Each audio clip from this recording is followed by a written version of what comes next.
Hunt Stookey, and I'm partner at Ceres Partners. We invest in all sorts of things across the agricultural spectrum, from farmland to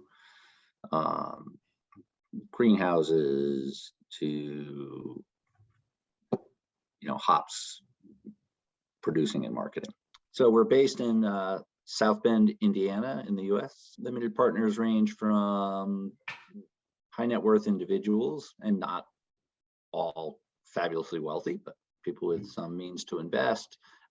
They have to be accredited investors in the U.S. Up to large institutions, pensions and endowments, etc. So we have two different types of funds. We have what is called a open-ended fund, which is a structure where money can come in and go out at different times. And that fund is structured purely to invest in farmland, which is a very much of a long-term hold asset. We also have private equity funds, which I think are probably more relevant here, which invest in companies.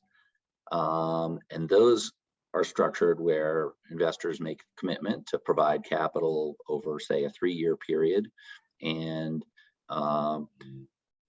they expect to see in the funds that we invest in that money back in sort of 7 to 10 years from the beginning of that 3-year period. I've been working on most recently, is a small filtration business. They do filtration in the agriculture space. So in particular, they can take a lagoon full of cow manure and create organic fertilizer and potable drinking water, solving major environmental problems for the dairy industry. This was a large problem that we understood well. So we like companies that are providing solutions to big problems. So if they win, they have the potential to win very big. At the time we invested, they were clearly the leading solution and the most scalable solution in the space. We see new deals all the time. Once we get really serious, we're probably still in a 1 in 10 range. And we're probably 1 in 50 or 1 in more than that of stuff that comes across our desk. Mm-hmm. There are a lot of hurdles that an investment has to clear. We like companies that are early leaders in solving really big problems. Mm-hmm.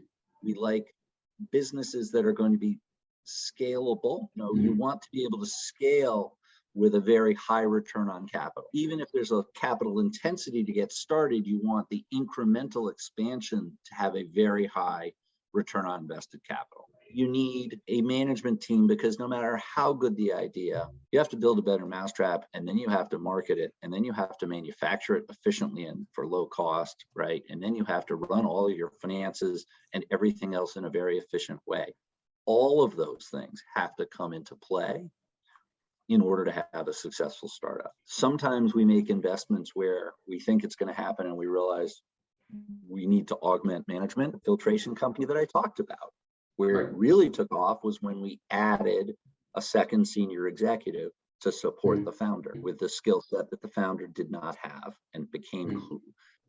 It was not as obvious at the start as it became as they grew that the founder needed that skill set added, and we found the right person, and they have great chemistry, and that worked. Things are always harder than you thought they were going to be to execute. They always take longer, they always cost more. And you hear that, but it is absolutely true. The best company managers have their vision, can sell us on the vision of what it can be, and then can talk about how fault tolerant their business plan is. Investors are jaded. We have all been burned. So no matter how enthusiastic you are as an entrepreneur, you have to recognize that, yours is just another business plan, and it's being judged through the same set of eyes by guys who have been, had great success and been burned.